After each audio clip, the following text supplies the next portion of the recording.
Welcome to the Deep Dive. Today we're looking into something, well, genuinely unsettling. Think about it. We live in this world that feels totally connected, right? GPS, CCTV everywhere, phones tracking us. And yet people sometimes, even huge things like planes, can just vanish completely without a trace. Okay, let's unpack this. We're drawing on some chilling real-life cases today, looking at some excerpts from the That Chapter YouTube channel's video, 5 Creepy Unsolved Disappearances. Our mission: to cut through the noise, focus on the really baffling details, the questions that just hang there, and maybe make you think about how fragile our presence actually is, even now. Let's start with a case that grabs you immediately. It feels like something out of a movie, but it's terrifyingly real. Picture this: you're on a Caribbean cruise. Paradise, right? Relaxing. And then someone you know just disappears from the ship. That's what happened to Amy Lynn Bradley, an American citizen, 23 years old, vanished from Royal Caribbean's Rhapsody of the Seas. This was back in 1998, so the date is March 24th, 1998. The ship's heading to Curacao. Amy had been hanging out the night before in the ship's disco, having some drinks with the band, Blue Orchid. Seemed normal.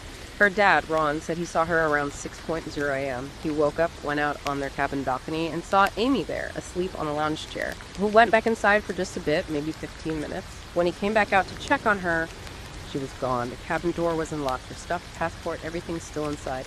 They searched that massive ship immediately, top to bottom, and then searched the sea around it. Nothing. Absolutely zero clues. It was like she just evaporated. Yeah, vanished.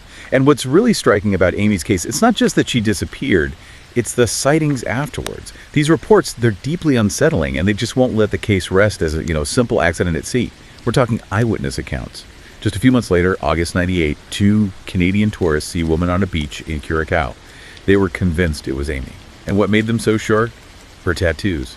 They described them perfectly. The gecko, the sun on her lower back, matched Amy's exactly. Wow, that's specific, not just someone who looked like her. Exactly. They noted the tattoos were identical. Mm-hmm. Then, in 1999, something even more disturbing. A U.S. Navy sailor in Curacao claims he saw Amy. In a brothel. In a brothel. Mm-hmm. He said she told him her name was Amy Lynn Bradley and begged him for help. He tried, apparently, but 2 men stopped him. There were even rumors, though unconfirmed, about a photo of her on a brothel website that vanished quickly after it appeared. What's fascinating here is, well, it forces you to consider something awful. Could she have been trafficked right off a cruise ship? It suggests this potential horrible hidden life, maybe in plain sight, which is somehow even more terrifying than just falling overboard. That's a chilling thought. Okay, let's shift gears a bit. From the sea to the justice system, and a very different kind of mystery. This one involves a public official, Ray Gripcar. He was a district attorney in Pennsylvania, disappeared in 2005. The date was April 15th, 2005. Gripcar, he was 59, experienced prosecutor. He called his fiancée, Patty Fornicola, that morning, said he was just taking a drive through Brush Valley, a day off, scenic route, That's the last anyone heard from him. His car, a red Mini Cooper, turns up 2 days later. Parked in a flea market lot in Lewisburg, miles from home. Locked. His cell phone still inside. And here's where it gets really interesting. Near a bridge over the Susquehanna River, not far from the car, police find his work laptop. But it wasn't just left there, it was badly damaged, smashed almost. Forensics couldn't get anything off the hard drive. So why ditch the car and the laptop so close? Why destroy the laptop? So many questions. Right. And to understand the speculation around Gripcar, you need the backstory. There was this huge controversy involving him. Back in 1998, years before he disappeared, Gripcar made this major call. He decided not to press charges against Jerry Sandusky. The Penn State coach. The very same. This was after the initial accusations of child abuse surfaced. Of course, Sandusky was eventually convicted in 2012, years after Gripcar vanished. Ah, okay. So that context changes things. Completely. It fueled intense speculation. Was it suicide? Maybe guilt over the Sandusky decision, knowing what came later? Or the other side? Was he about to expose something new? Was he investigating something that made him a target? Did someone want him silenced? And the destroyed laptop feeds right into that theory. Yeah. Exactly. The destroyed laptop, his past decision. It opened the door to everything from him staging his own disappearance to something far more sinister, like a professional hit. They searched the river, the area around it, used sonar, dogs, nothing. Not a trace of Ray Gripcar. If we connect this to the bigger picture, it's a stark reminder of how public figures, even ones deeply involved in major events, can just cease to be, leaving only questions tied to their controversial past. It really makes you wonder. Okay, let's move to an even higher profile case. Someone really prominent. The Prime Minister of Australia, Harold Holt. He vanished in 1967.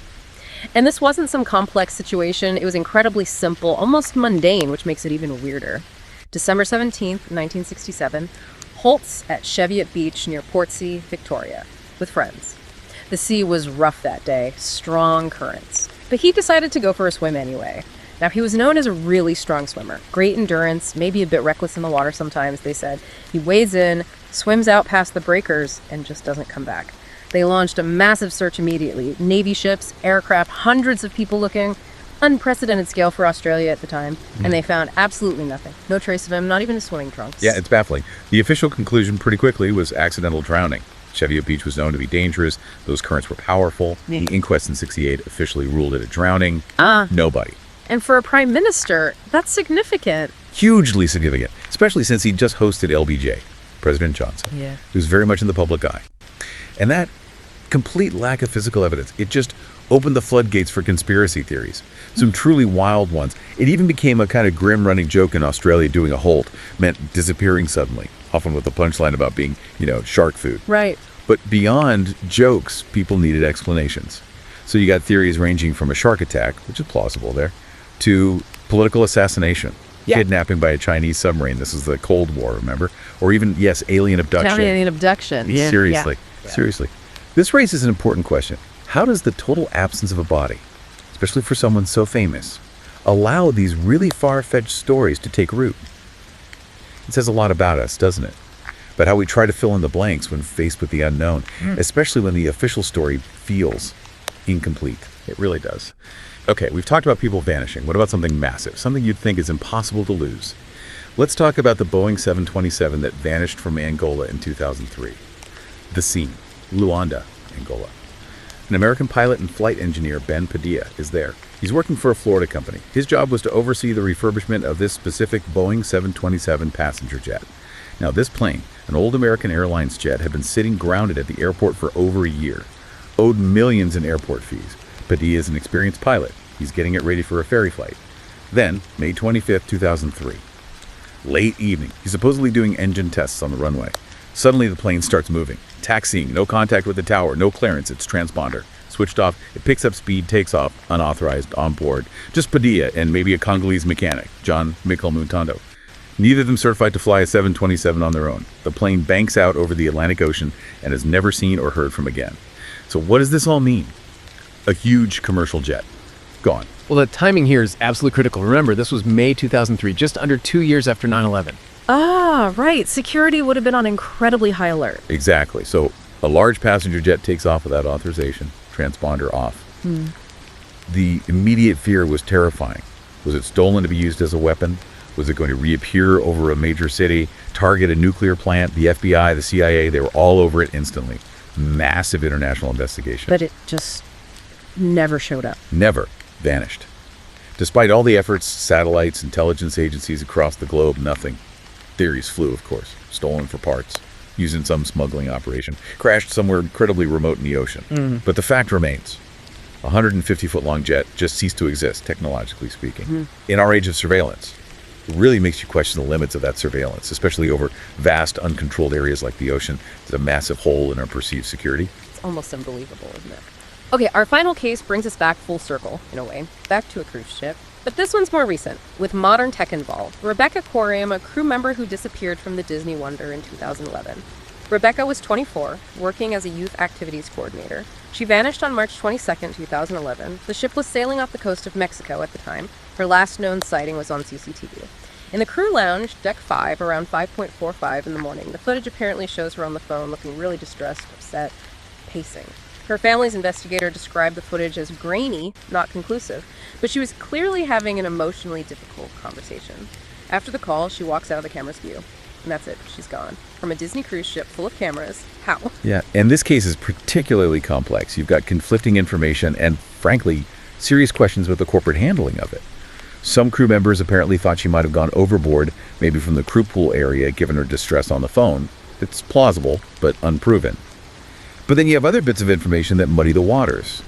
Her parents said they got notified about activity on her bank account weeks after she vanished. Really? After she disappeared? Could be automatic payments, maybe, but it raises questions. Then, months later, October 2011, an email surfaces. Someone claiming they saw Rebecca in Venice with a man. Never fully verified, but it kept hope alive for her parents. And they weren't happy with Disney's investigation, right? Not at all. Mike and Ann Corium have been very critical. They believe Disney knows more, suggesting the company prioritized its image over finding out what happened, avoiding bad PR, essentially. John Ronson, the journalist from The Guardian, actually investigated this. He sailed on the Wonder, talked to crew. Some crew told him they were sure she went overboard from the crew pool area at Deck 5. They also claim Disney has way more CCTV footage than has ever been released publicly, footage that might show more. So the cameras might hold answers that aren't being shared. That's the allegation. Yeah. What's fascinating here is that tension. You have this personal tragedy, a family desperate for answers. Then you have this massive corporation, Disney, and questions about transparency, and all of it playing out against the backdrop of constant surveillance technology that maybe isn't as all-seeing, or at least as openly shared as we assume. It really makes you think about what happens when those systems, the cameras, the logs, become part of the mystery itself. So, wrapping up these stories. Amy Lynn Bradley, Ray Gritcar, Harold Holt, that huge Boeing 727 Rebecca Corium. They're all so different, yet they share this chilling core truth. Even now, in this supposedly hyper-traceable world, people and planes can still just vanish, leaving us with nothing but questions. It's a profound point, isn't it? Think about it. A cruise ship, a DA's controversial past, a prime minister swimming, a massive jetliner, another cruise ship crew member, vastly different contexts. Yet every single one fundamentally challenges our basic assumption that everything is traceable in the 21st century.